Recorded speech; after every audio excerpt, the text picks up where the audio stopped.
room.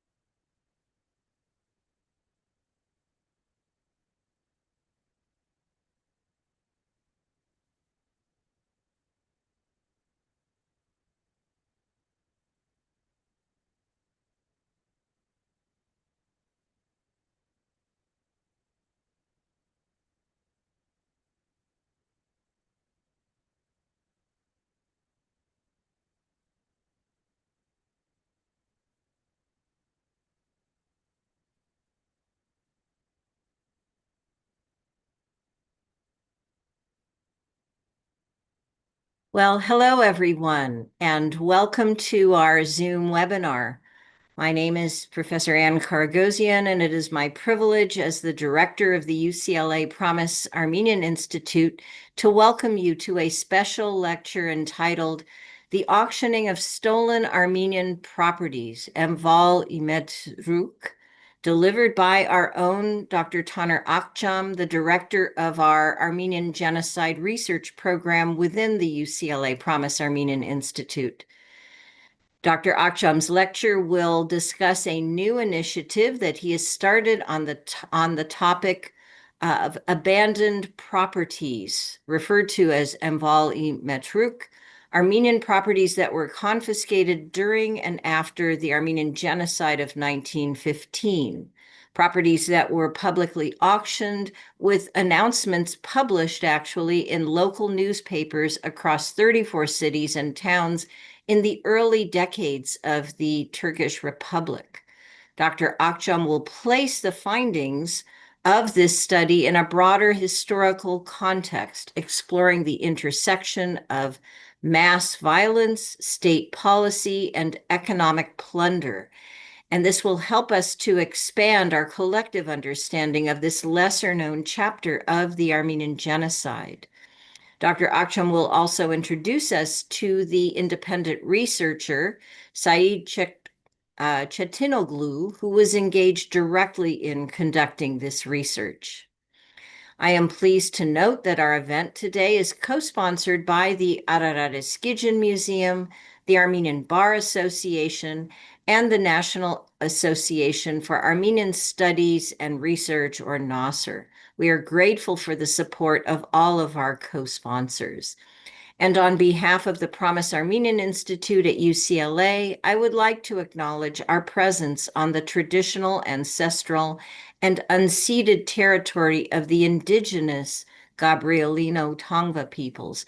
It is a privilege for our institution to acknowledge the history of the land on which we are established. Before we move on with our program and my introduction of Dr. Akçam, let me just mention a few procedural items.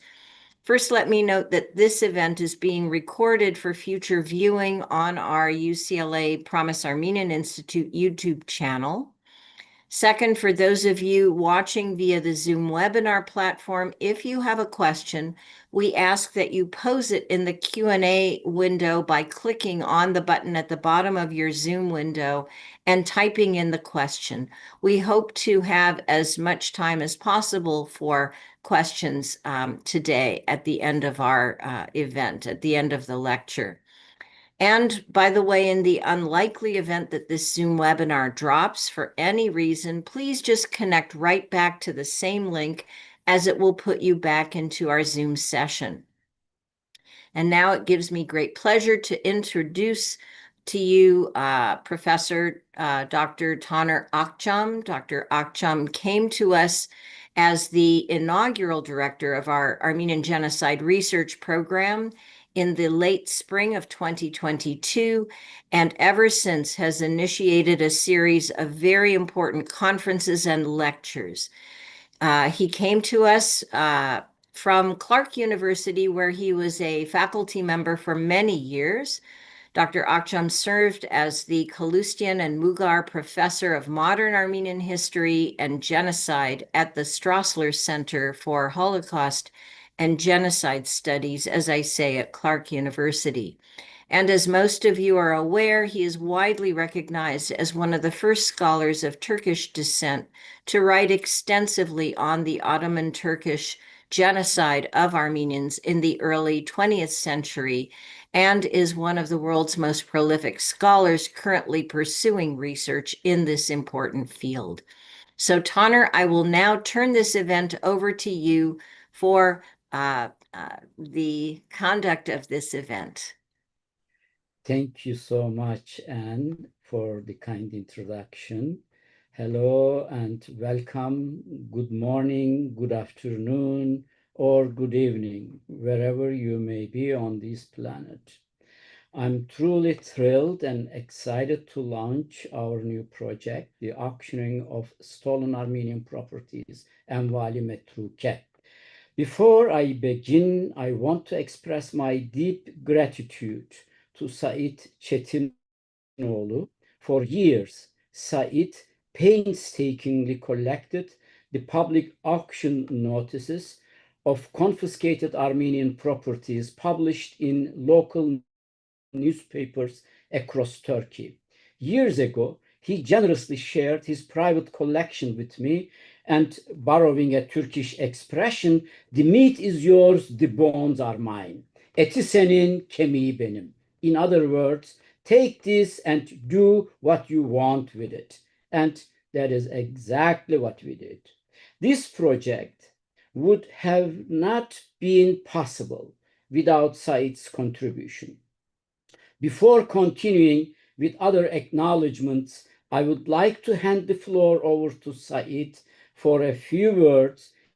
He will speak in Turkish, and you will see the English translation of his remarks on the screen. Said, the floor is yours. Sevgili Said, şimdi sen konuşmaya başlayabilirsin.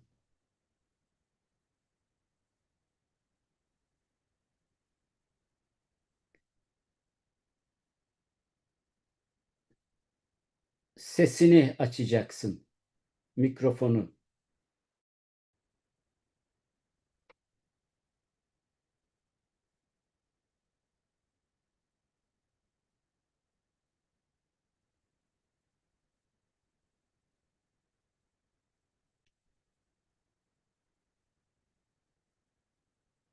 Hala açık. Açıldı şimdi. Değerli katılımcılar, merhaba. Coğrafyamızın en büyük ahlaki, sosyal, ekonomik ve hukuk ki dönüşümünün izlerini tartışacağımız toplantımıza hoş geldiniz. Bu çalışma, Ermenilerin gasp edilen mallarının sadece küçük bir bölümünü sembolik olarak gözler önüne seren öncü bir çalışmadır. Ve konuya ilişkin küçük ama önemli ve güzel bir başlangıçtır. Bugün göreceğiniz ilanların toplaması çok kısıtlı bir ortamda ve zorlukla yürütülmüştür. Değişik arşivlerde çalışabilmek için zorlukla izin alınmış, bazen çalışmanın ortasında izin iptal edilerek araştırmamız yasaklanmış, süreç içinde tespit ettiğimiz bazı belgeler ise arşivlerden geri çekilmiştir. Yazdığımız genel girişte böyle bir belgeyi göreceksiniz. Yine de bu çalışmanın tüm eksikliklerine rağmen Ermenileri daha görünür kıldığını düşünüyoruz. Eğer adresler, mahalle ve sokak isimleri, kapı numaraları değiştirilmeseydi, çalışmayı inceleyen kişi ya oturduğu evin ya da bitişiğinin, ekip biçtiği tarlanın veya dinlenmek için oturduğu parkın bir Ermeniden zorla el konulan, çalınan bir mülk olduğunun şaşkınlığı içinde olacaktı. Biz bu çalışmada bu yağma mekanizmasının küçük bir bölümünü gözler önüne sererek Ermenilerden gasp edilenleri listeledik. Bunlara kimlerin el koyduğu ya da kimlere peşkeş çekildiği tapu kayıtlarında mevcuttur. Ama tapu kayıtlarına erişmek bir milli güvenlik sorunu ilan edilmiş ve yasaklanmıştır. Eğer bunu belgeleyebilseydik, büyük dönüşümü daha açık olarak sergileyecektik. Bu çalışma menkul mallar olarak adlandırılan hisse senetleri, tasarruf hesapları gibi mali zenginlikleri kapsamamaktadır. Bunların büyük bölümü Osmanlı Bankası arşivlerinde gizlidir. Ne yazık ki tapu kayıtları gibi banka arşivi de dijital hale getirilmesine rağmen araştırmacılara kapalıdır. Ben de bu çalışmada emeği geçen herkese teşekkür etmek istiyorum ve sizlerin de verimli bir tartışma yapacağınızı ümit ediyorum. Bunu hep beraber karanlık bir geçmişin aydınlanmasına hizmet eden güzel bir başlangıç sayalım. Teşekkür ederim. Thank you so much, Said, for these really very important, insightful remarks. And now I will continue with my thanks. My second heartfelt thanks goes to IT teams at the International Institute. The website we will be presenting today is entirely their creation. I'm grateful to the whole team for their generous and ongoing support. What you will see today is in many ways their work. There are also others without whom this project would have been not possible. Amy Frungian and Anahit Gevorgians, I hope I pronounced their names correctly, two students from UCLA. They played a crucial role in linking the scanned newspaper images to the digital text, a meticulous and time-consuming task.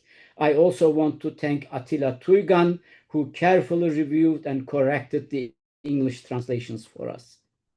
Of course, our program coordinator, Nanor Hartonian, has been involved at every stage and worked tirelessly to bring this project to life.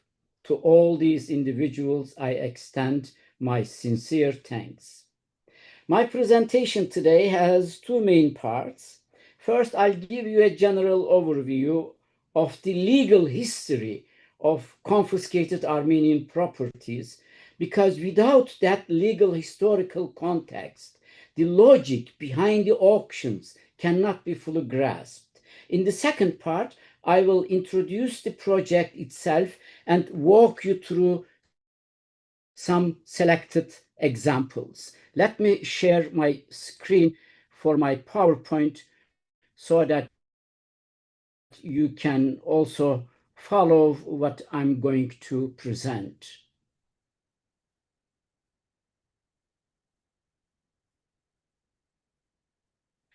I hope you can all see my PowerPoint, and the topic is the legal history of the abandoned properties. And now here first the project in very general terms. After the collapse of Ottoman Empire in 1922, the newly established Turkish Republic took control of the remaining Armenian assets.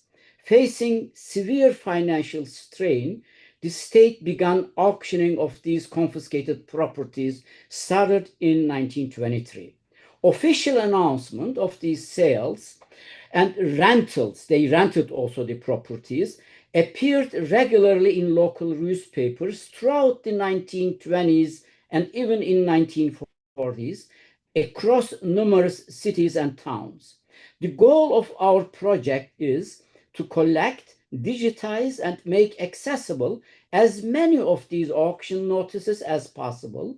This has been a difficult task, as Said told to you, as the newspapers are not preserved in any centralized or local libraries or official archives. You cannot simply walk into an archive or a library and expect to find them. The announcement Said gathered from scattered sources, but in truth, they represent only really a tiny fraction, perhaps not even 1 in 100,000 of the actual number. In that sense, the collection is symbolic and representative, but not comprehensive. Each notice has been transcribed into Turkish PDF documents and translated into English, creating a searchable, structured body of prime source material for researchers. These auction notices offers powerful micro-level insight into how Turkey's legal and institutional framework was built on the confiscation of Armenian wealth, and how the state expropriated and redistributed the wealth through this legal bureaucratic framework. So let me give you a general overview on the legal history. Every genocide involves not only mass extermination, but also mass theft. The Armenian case was not different. Here, the theft was systematic, planned, and executed by the state. Yes, parts of the civilian population engaged in opportunistic looting, but the core operation was centrally organized and carried out alongside deportation and massacres. So, we must correct a widespread misperception. The destruction and seizure of Armenian assets were not the result of random violence or chaos. In fact, the Ottoman government worked to suppress unauthorized lootings. In fact, the state had already established its own system of expropriation. A telling example is a telegram from Interior Minister Talat Pasha, a circular from August 3rd, 1915, sent to provincial authorities across the empire. It says, I'm quoting and you can read on the slide, it says, during the deportation and resettlement of the Armenians, it is essential that the property and possessions they left behind be preserved and subsequently returned to their owners, and that looting, abuse, and attacks be decisively prevented. Both civilians and officials who attempt such acts, regardless of rank or status, will be punished swiftly and severely. And indeed, when it comes to punishment of individuals who try to loot these Armenian properties, state indeed went after them. Because, as I said, state had its own plan and its own projects regarding these properties. These seized assets were redirected to serve 5 primarily objectives. Number 1, the resettlement of Muslim refugees. So Armenian land and properties, especially in the villages, were distributed free of charge to Muslim migrants. Second, formation of Muslim bourgeoisie. Armenian business and assets were transferred at nominal prices, almost really for nothing, to cultivate a new class of Muslim entrepreneurs. Number 3, war financing. Revenue from agricultural lands were allocated to the military. Livestock was requisitioned and buildings repurposed for military use. 4, funding deportations. Income from assets sales were used to finance the deportation process itself. 5, state repurposing. Large Armenian buildings were converted into state facilities, schools, hospitals, prisons, administrative offices, and police stations. And then another important, crucial part to understand that this was not an improvised process. It was legally and bureaucratically institutionalized. The state passed formal laws and created administrative bodies to oversee the transfer of these properties. A vast legal infrastructure crafted with remarkable precision supported the entire operation. Strikingly, maybe this is very important for you to understand for today's condition in Turkey also. The legal framework that they created did not deny that Armenians were the rightful owners of these properties. Still, on the contrary, as we will see, the system explicitly acknowledged that the properties belonged to Armenians and the proceeds from their sales were in principle to be returned to them. This is the law. So I will explain how it works. Although the deportation had already begun in some regions and official orders was issued on May 27, 1915, the widespread seizure of Armenian properties followed soon after. The first known decree of the government is May 31st, 1915. The Ottoman Council of Ministers issued a decree regulating the confiscation of Armenian assets. A more detailed 34 articles decree followed on June 10th, 1915. Over the summer months, additional circulars were sent to the provinces.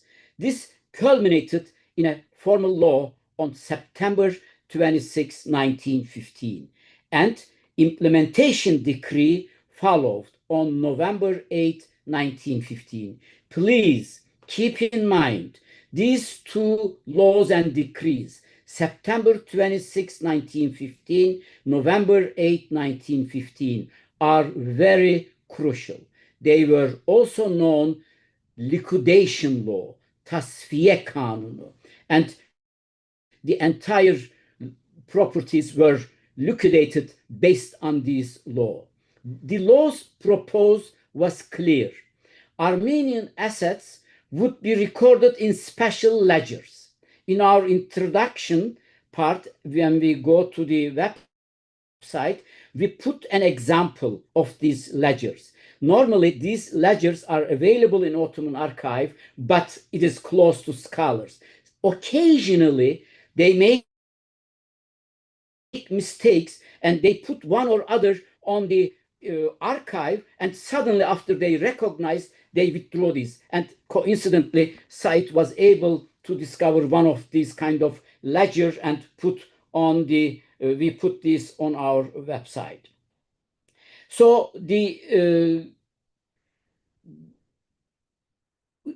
special ledgers, this is the first one.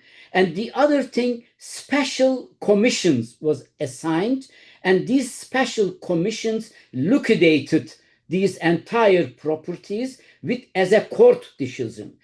If the owners of Armenians, for example, had debts, those would be paid to original owners, to those debtors. This became another way of plunder, and the remaining value, in theory, to be delivered to the owner of at their place of relocation. For example, in Syria. This is the law. It says we will record in ledgers, and we will liquidate all these by auctions or by other means. And if the owner had debts, we will pay this other individual, and the remaining value will be kept in certain finance offices and then will be delivered to the owner at their relocation. This is the basic of the law. Because of this, there is really an important dual structure of abandoned property law. A close examination of the abandoned properties legislation reveals us a dual structure, a system built on two contradictory logics. And on the one hand, the state did not want to appear as a criminal actor engaged in the violent plunder of Armenian property. Instead, it presented the process as a routine and lawful expropriation procedure and claimed that compensation would be paid to their rightful owners.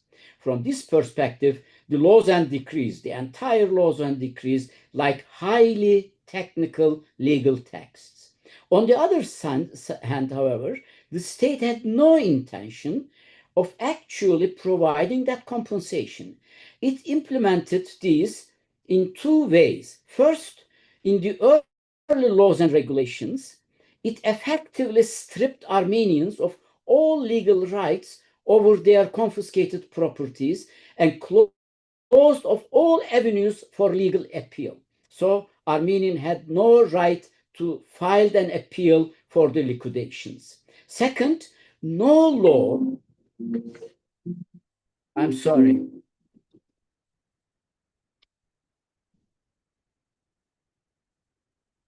I'm sorry for this. On the other hand, state had no intention of actually providing that compensation. It implemented this strategy in two ways. I don't know how to solve this problem. 1 second, please. I'm sorry. I have to inform the individual.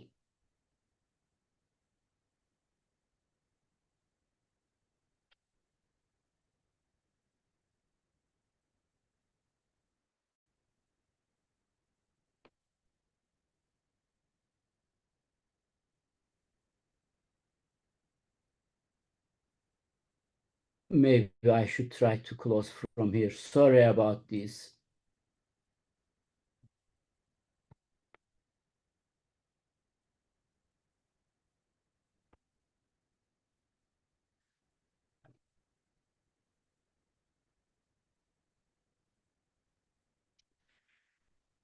So, sorry again for this unfortunate event. So, on the other hand, the state did not want to appear as a criminal actor engaged in the violent plunder of Armenian property. Instead, it presented the process as a routine and lawful expropriation procedure and claimed that compensation would be paid to the rightful owners. From this perspective, the laws and decrees read like highly technical text terms.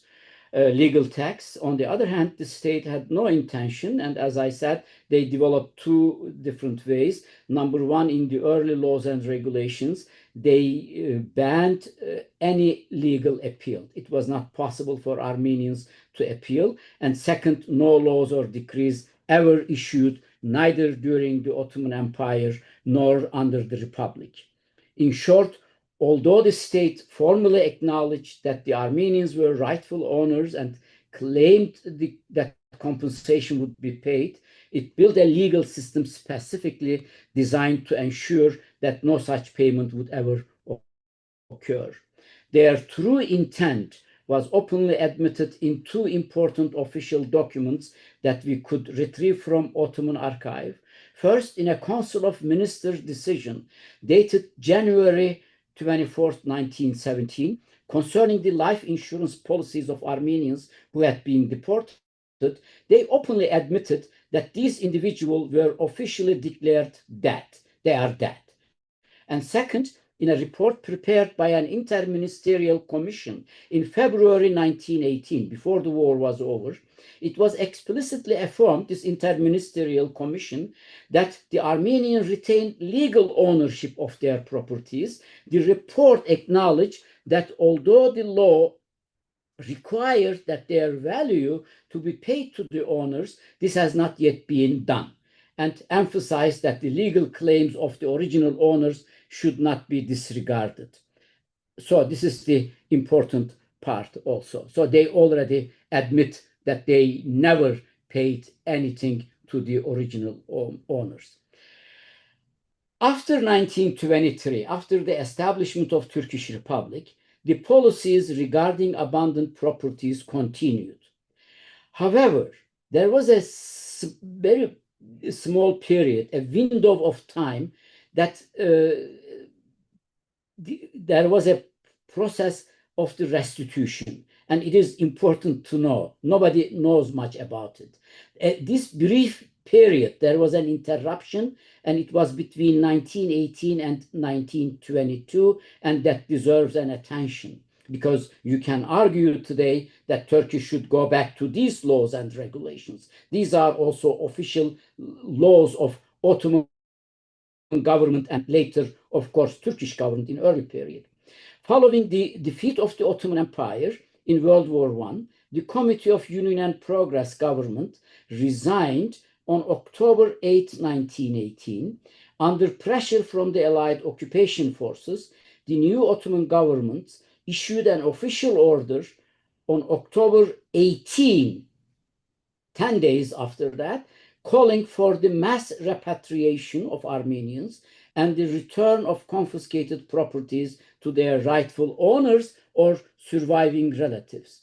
On November 4th, 1918, the deportation law of May 27, 1915, which had authorized the forced exile and mass death of Armenians, was declared unconstitutional and annulled. Can you imagine? Turkish government now acknowledges this law of November 4th, 1918. It would be a wonderful start, actually. And then later, January 2nd, 1920, the government passed a new law, a regulation, the restitution of confiscated Armenian properties. And this law of 1920, January, became the basis of the Article 144 of the Treaty of Sevres, which recognized the right of all surviving Armenians or their heirs of those who had perished to reclaim their properties. So on September 9, 1922, this is a very important date. This is the burning of Smyrna, the beginning of burning of Smyrna, but also this is the Turkish nationalist forces entering in Smyrna, and the war was over. Lausanne peace talks were on the horizon, and the new Turkish government was led by the former Unionists for the Committee of Progress and Union, the same group who had organized the Armenian genocide. But according to existing law, I just mentioned to you, January 1920 law, the state was still formally obligated to return confiscated Armenian properties. One of the very first acts of new regime was to repeal the obligation. Can you imagine this? I put these dates really very knowingly and consciously. September 14th. So September 9, the Turkish army enters in Smyrna, and September 14, 5 days afterwards, the government annuls the January 12, 1920 law. So you can understand how important Armenian wealth for the new Turkish government in Ankara is. And this then, by removing the January 1920 law, legally, the September 26, 1915 law again became powerful. So then new government in Ankara continued confiscating Armenian properties and the Christian properties based on this 1915 law. But there was a new situation. Between 1918 and 1922, many Christians had also left the country. Their properties now needed to be brought under the state control as well. To address this, a new law was passed on April 13, 1923. Remarkably, in this law, April 13, 1923, they used the name September 1915 law. So they didn't hesitate in adopting the Unionist law's title. And the revised law, 1923, this April 13, 1923 law, authorized the government confiscate the properties of those who had left their residence after 1918. And these individuals officially labeled, I put all these on the slide because it's very important for those Armenian friends who wants to really do something about their properties. These are the terms that the Turkish law mentions about these individuals, either exchanged through the population exchange, 1923-24, missing, voluntary leavers, and fugitives. You can hardly see any name Christian or Armenian or Greek. These are the legal terms that being used to define the individual on its term. And crucially, the state, based on this law, I have to add, they still recognized the Armenians and the other Christians also as the rightful owners and claimed this time that the revenues from the sales will be kept in a special escrow account on behalf of them. This is the new addition. There will be, they created as escrow, and the revenues were kept in this special ledger. And then came the Lausanne Treaty. During this period, there were negotiations in Lausanne. Turkey successfully blocked the proposal for a collective Armenian return, often called the Armenian Homeland Plan, but it could not deny the individual right of return guaranteed under Article 30 to 36 of Treaty of Lausanne. These articles granted former Ottoman citizens the right to return and reclaim their properties. In practice, however, Turkey developed methods to obstruct these returns while maintaining these appearances of compliance. The first barrier was so-called security screening. The returnees were subject to background checks, and many were denied entry. Just an example, in August 1923, a group of Armenians who heard the news about the Lausanne sailed from the US to return. They were stopped at the border and denied entry in Istanbul. The ship was sent back, and this triggered a serious diplomatic crisis with the United States. Next came a legal obstacle. 1924, July 2nd, Turkey issued an instruction of travel regulation. Muslims could return freely, regardless of which passport they used when they left Turkey. Christians, however, could return only if they had left the country with passport issued by Ankara government. Here is the irony. Between 1918 and 1923, Ankara issued almost no passport. So, in practice, Christian could not return at all. And another barrier was the 1866 citizenship law. Armenians who had obtained foreign citizenship without prior approval were stripped of their Turkish citizenship and denied entry. A final restriction came August 1924. It was already clear when the Lausanne was signed July 1923, 1 year before. So Lausanne entered into effect August 1924, and this was the individuals had to be physically present at their property on date of the claim or to claim ownership. Anyone absent was classified under the April 1923 law as exchanged, missing, or those who choose to leave, or fugitive. Government had the right to confiscate the properties of the individual. This is the crucial law or regulation that is still today intact and displayed an important role. At the end, 1927 through 1930s, new legal arrangements were introduced, and Armenians, Greeks, and Jews were officially designated in these laws as, quote, persons belonging to various ethnic groups whose return was not desired, end quote. Nevertheless, the legal principle that Armenians still held rights to their properties was formally upheld. According to laws, income from the sales or rent of these properties would be held, as I said, in a special escrow account on behalf of the rightful owners.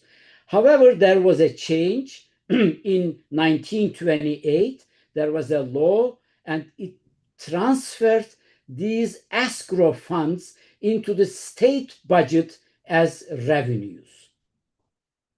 This was the last law.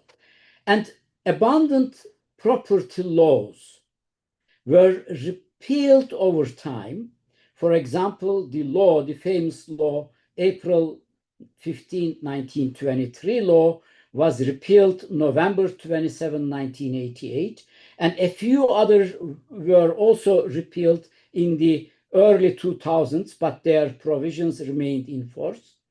And even today, a full century later, the fact that not a single person who was only physically present at their property in August 1924 has been able to reclaim it. The legal system itself was deliberately constructed to be convoluted that it now functions as a legal labyrinth. This clearly shows that genocide is not only a barbaric act, but a legal one. It was no coincidence that Lemkin introduced this concept of genocide, publicizing the Germans' law and decrees for the occupied territories. So genocide is the law itself also. So for all this legal background, you can really look into my book that I co-authored with Ümit Kurt, The Spirit of the Laws, The Plunder of Wealth in the Armenian Genocide. You will find the entire legal background in that. But before going to our archive, it took longer than I thought, but I have to give you additional information that is very important. Land registry records, okay, where you can find the deeds and so on of Armenian properties, they are all digitized. They include data from both before and after 1915.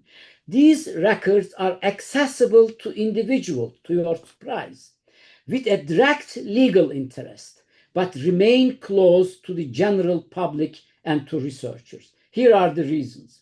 In 2021, the General Directorate of Land Registry and Cadastry, you are seeing two major buildings in different cities of that directories, and they sent a confidential letter warning the local branches that these records, deed records, could be used.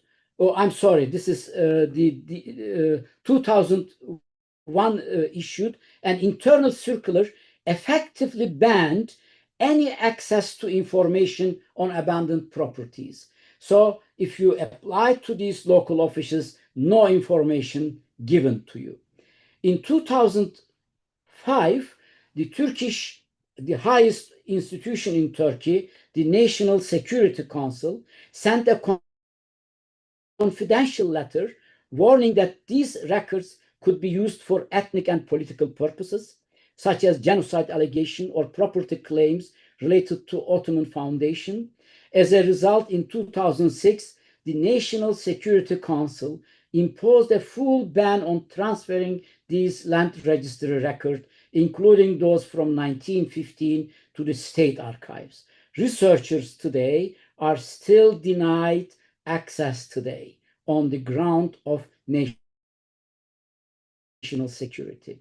As I said, these records are technically open to private individuals. For example, descendants who possess property documents from the era can, through legal representations, through the lawyers in Turkey, request both historical title dates from data from 1915 and any updates resulting from later cadastral changes. Some lawyers, we know that, have been able to access this information successfully. However, there are many cases, even these individual access arbitrarily blocked and requested data withheld, as demonstrated in the legal case filed by the Catholicosate of Cilicia Antelias regarding the Sis Kozan monastery. Now, I think it is time now to come to our archive. General overview on some facts, scope and the scale of the archive. I hope it will open. Here is our surprise. First, couple of words. This is the website, and this website will be available to you after my talk. We will upload the video and the website. As you see on the first page, you see a general introduction. If you go here in this introduction, you will see a PDF file downloadable for you. You can download, and this is around 31 pages and gives you extensive story what I try to present you today. And this is the document that I'm talking to. This is the one example of one side of a page of a ledger from related to Smyrna. So this is the general introduction, and it is around 30 pages, and it is available for download. And for the deeper analysis, as said, you can always go back to the book of Ümit Kurt and Taner Akçam. Let's go back and talk about the structure, text and images. As you see, there are two windows here, and the one archive is on the newspapers in English and Turkish language, if you want to read the notification. And if you want to read the newspaper, you want to see the newspaper images, you can go here again. Let's go to the images. As you see here, these are the newspaper images. And we have altogether newspaper images for 34 cities. From 34 cities, you will have images. And you can see also how many files we have for each city. In some cases, as you see, Istanbul, 173 files, in Adana, 168 files, and in some cases, we have only, as you see, Çorum, only 1 files, nothing more. And this is the whatever site could find, we put here. So there is no systematic behind of uploading these materials. Whatever we could find, we uploaded, and this is the reason we believe that this is only the beginning, and after our project, people might send us new ads and advertisements so that we can put them on our website. The important thing here is the hard to locate. What is the difficulty? The most important difficulty is these notices buried in newspaper ads. I have 2 examples for you to see you how difficult this job is, what Said did for us. So let's go and Kocaeli. This is one example. I mean, this is the Ottoman, because there was no Turkish language at that period. It is from the vilayet, this is the government office announcement. And as you see, this is a small, tiny record from the newspaper, and you have to go and really find these. Another examples I can show you also is the Amasya case. This shows you, this is the Turkish one. As you may know, 1928, Turkish language was Latinized, and after 28, the advertisement also was in Turkish, in Latin language. And here, for example, the ad, this is the ad that we were able to find. How small, as you see, tiny, it is from the Provincial Treasury Directorate. Mainly, these advertisements are from the Treasury Directorate. And another important examples is the actually continuity from the Republic. CUP, the Committee of Union and Progress Party's properties, handed to Republican People's Party, and used also this. Malatya is a very interesting case. Then I will show you others also.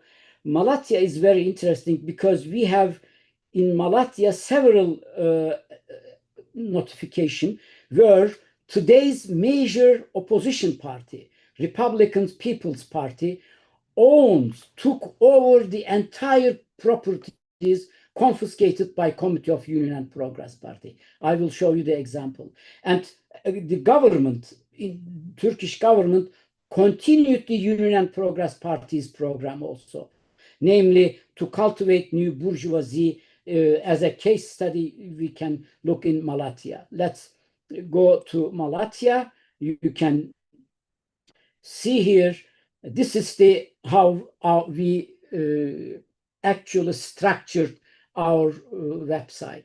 In every state, I will show other examples maybe, you will find a general summary of the notification from this city. Whatever we could find, site was kindly enough and wrote for you a small overview about these materials. And then you can find the property records in modern English and Turkish version. And you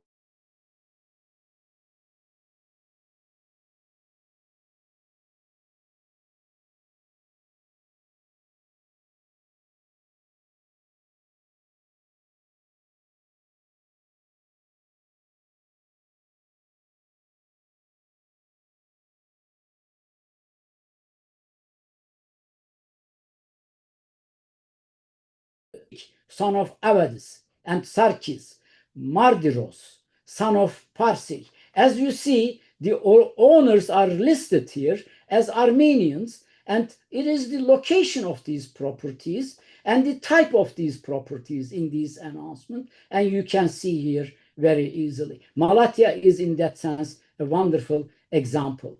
And as you see here, in this is in year 1929, the party, the Republican People's Party, decided to sell their properties. And as you see, who were the owners of these properties, original owners? Catholic Yazıcı son of Arakil, or there is a cattle, Narcissus, Artin, Garabet, and Ohannes. As you see, the owners were Armenians, and borders of these land also drawn here. And the ownership of the 8 pieces of land belonging to the party, the types and characteristics are listed below. This is from the notification and has been put up for auction for a period of 20 days from the date of the announcement, and it is announced that the suitors should apply to the party office. This is the announcement.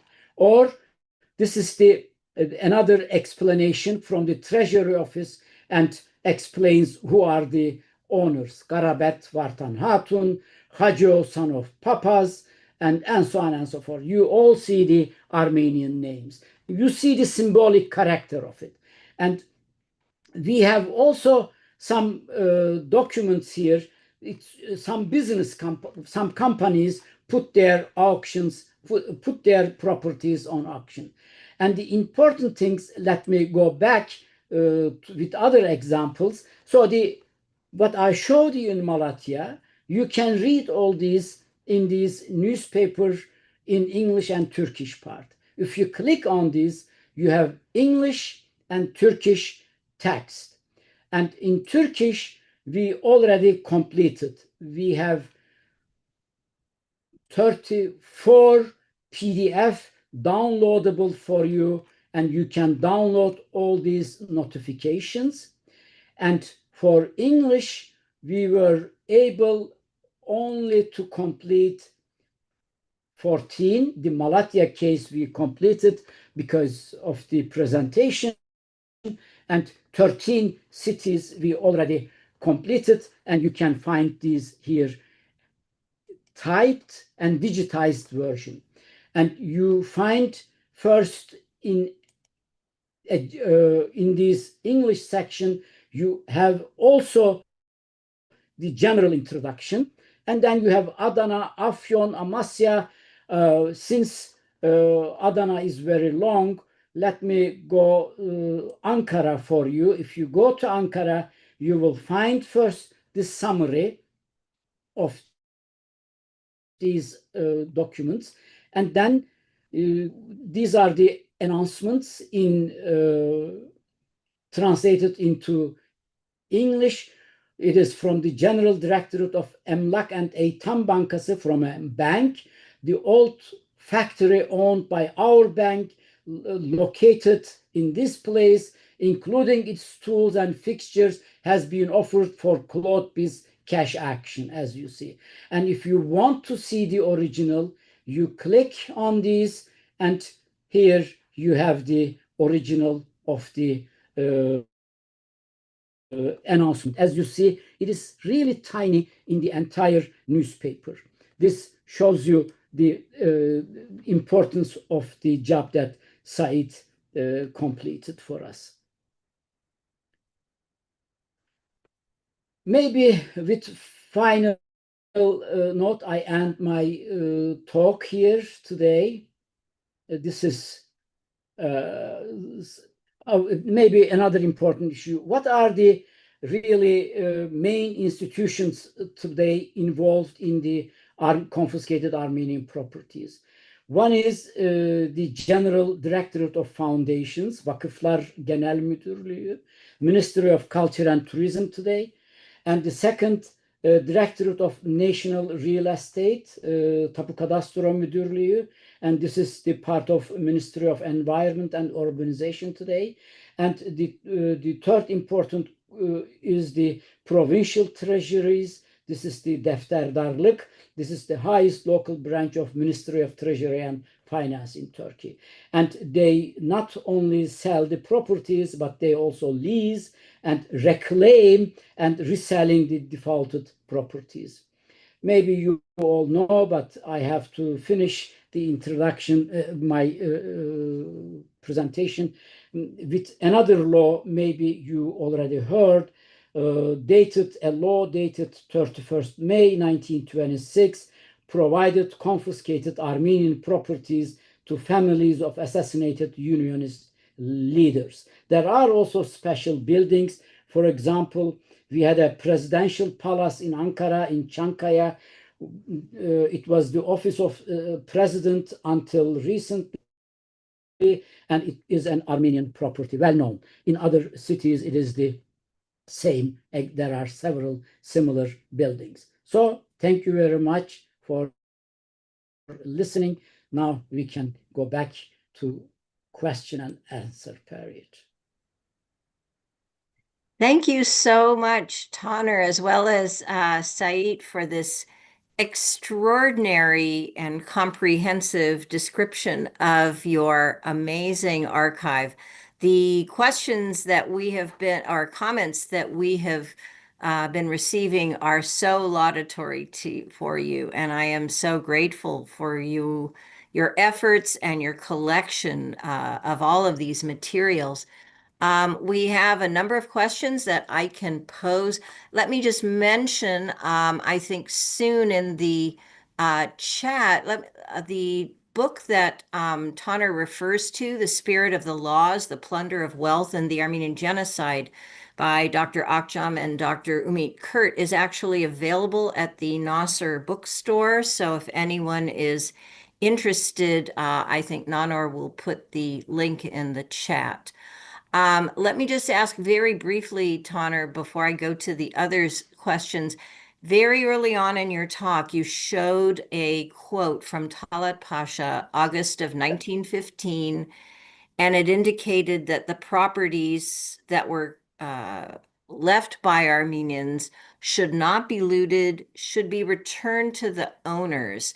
And that kind of statement, it seems, based on what transpired in actuality after that, seemed to be a very early indication of attempting to protect themselves legally.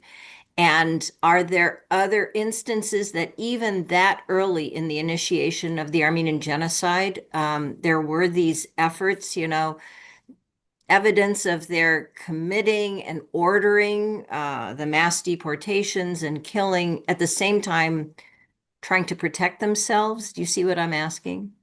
Yes, of course, and it's such a crucial point.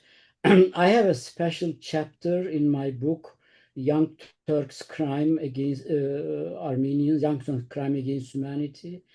I explicitly published several original Ottoman documents.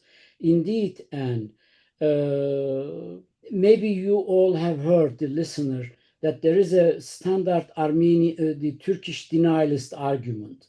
It says that the Ottoman governments went after those Turkish officials who mistreated the Armenians. This is a standard Turkish denialist argument. And they even claimed that there were more than 2,000 court cases against Ottoman individuals, bureaucrats who mistreated the Armenians. Indeed, they were telling the truth, but not the Armenians, but Armenian properties. There were several, if not thousands, maybe hundreds of court cases against Ottoman bureaucrats who misused Armenian properties, who embezzled these properties and monies, and state went after them. First, they sent a commissions in 3 different sections in Anatolia. 3 different commissions went to Black Sea area, another one went to the Kurdish areas, another one to the western part of Turkey and south part, Cilicia area. These commissions visited the areas. They had the power to bring the individual to the court. We have the reports of these commissions, and I published these commission reports in the Krikor Gergerian's archive. These commission reports also available. But after it was not possible to achieve something with this special commission, because plunder was going on everywhere, and then state started really trying individuals. And indeed, there were maybe more than 1,000 cases we discovered in Ottoman archive that the state tried to get hold on these materials. I have to add one thing maybe. Still today, in modern time, if you go to I discovered this when I was writing my book, our book on the spirit of the law. I went to the appeal court decision to understand the destiny of the Armenian properties. Now, here is the very interesting thing. According to law that they passed, the abandoned properties of Armenians could not be owned by individuals. What it means, there is a law in Turkish still today, I think it's in the United States everywhere. If you use a land or a property over a certain period of time, let's say over 20 years, you automatically get the used right, the right of use this property. And then you go to court and you have your witnesses that they can testify for you that you use this land or property more than 20 years and it is registered on your name. But there was an exception in that law. It is the confiscated Armenian properties. You couldn't register an Armenian property if you, let's say, use them more than 20 years, and you cannot register in the registered deed on your name. And the state filed lawsuits against these individuals. And in most cases, state won the cases, and they took over these properties from individuals. So this is really a very important legal procedure still going on. It shows really the state's interest, how really they was vehement going after these properties. Extraordinary. Thank you. Thank you for that response, Tanner. I think some of these questions you have answered in the course of your talk, but perhaps just to repeat, one of our viewers asks about current Turkish owned properties that are of a major sort that are known to be built on Armenian properties that were confiscated during the genocide. This person mentions Incirlik Air Base. This is one that's near Adana that is documented to have been built on Armenian properties. Are there others of that scale that you can think of? I think you mentioned one possibly in Malatya or other places? I mean, I didn't want to go the legal details of all these problems. I have to inform the listener that really this is a business itself, quote unquote, the Armenian properties. There are several very serious lawyers in Turkey. They took this issue in hand and they try to recover these confiscated Armenian properties. And there are lawyers, they do that. I don't know what you call it. This is the same system here in the United States. They don't charge their clients. They only ask something if the case ends successfully. They get then 20%, 25%, 30%. And there are lawyers, they charge only for the expenses.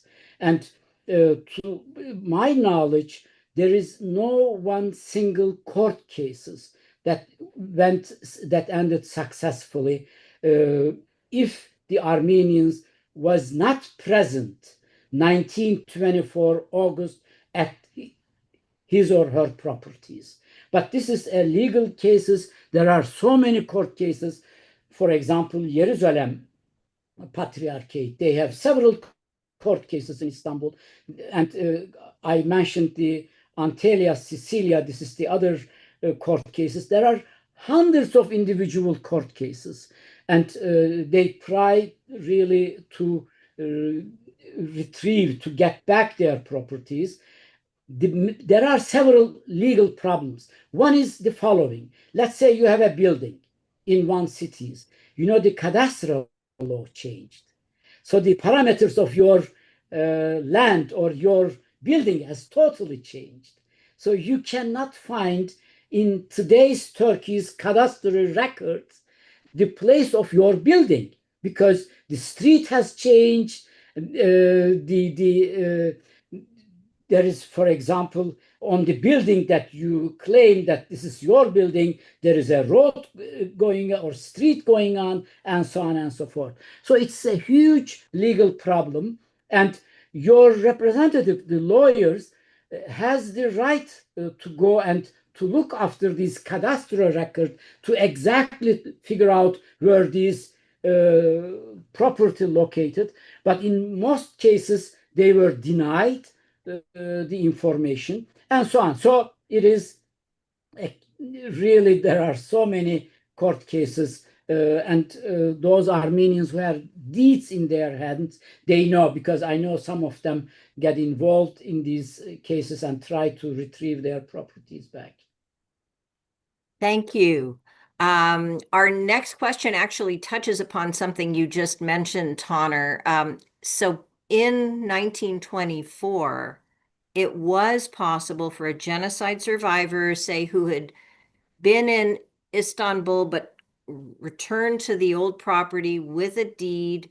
There is evidence of some Armenians who were successful in that, or not Yes. much? There were cases where Armenians able to claim back their properties if they could prove that they were in Turkey after 1924. But I have to add also, we have some court cases, this is other part of the law. For example, an Armenian lived in Istanbul, passed away around 1940s. Government confiscated the property of this individual, calling these guys as fugitive, what we call it, who left the properties before 1924. And I know her son filed lawsuit and lost the case. State confiscated the property. So you have all kind of court cases, and it is, as I said, it's a legal branch for itself. There are legal scholars, and there are also lawyers really trying to do some good in that sense. But as we all know, this is a political issue, and without a political decision, I don't think that there will be any important decision in favor of Armenians, especially for those properties confiscated during 1915. Thank you. We have a couple of questions from viewers who actually have documents in their possession, or at least photocopies, say of deeds, evidence even of newspapers where they believe their family members' property was being auctioned. Are you open to receiving such documents? And if so, how would our viewers contact you? Write to you and Nanor separately or individually? They can send us Nanor or to myself. Uh-huh. I have been approached by so many Armenian friends. I can give whatever I advise to them, I can tell now. I can help them to find a lawyer, and the rest is their problem.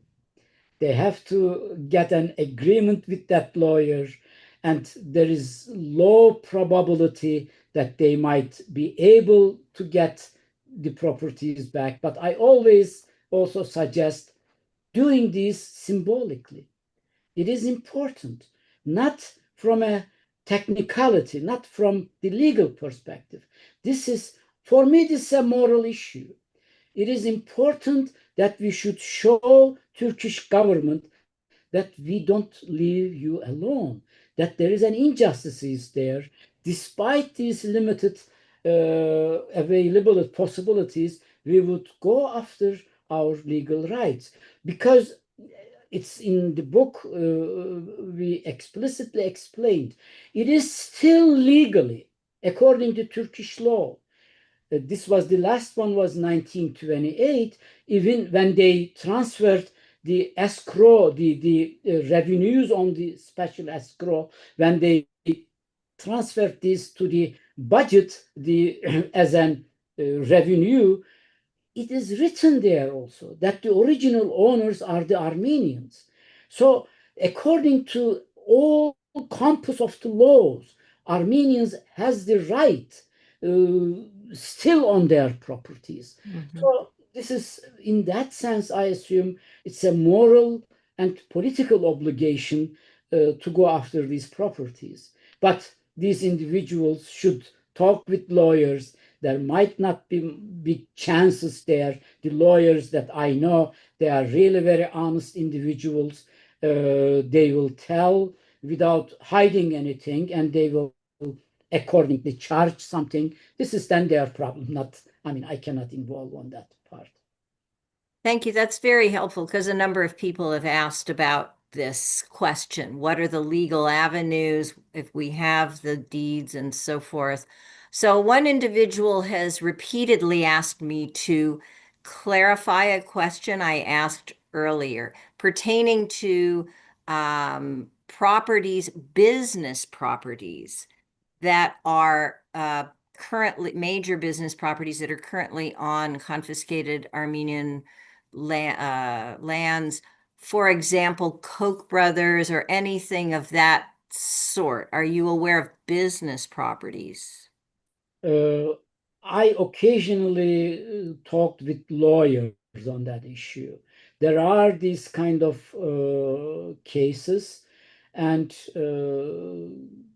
they should really get in touch with lawyers. I mean, I don't want to go. Let me give you this example. You know, there were a couple of lawyers. They even came to United States and they traveled throughout United States with the help of Armenian friends, and they compiled the deeds and other records of the properties and businesses to follow the court cases in Turkey.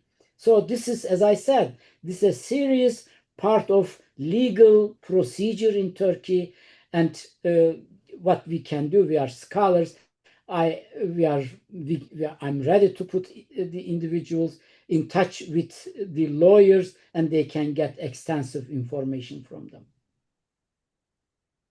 Okay, thank you. I don't think I see any additional questions that you have not answered already, as well as those that you provided in your talk. So thank you so much, Taner, as well as Said, for this magnificent presentation. And Nanor has already indicated in our chat that the archive, the website, is going to be opened after the webinar is finished, where individuals will be able to search, certainly ask questions, provide perhaps additional documentation for your very important research.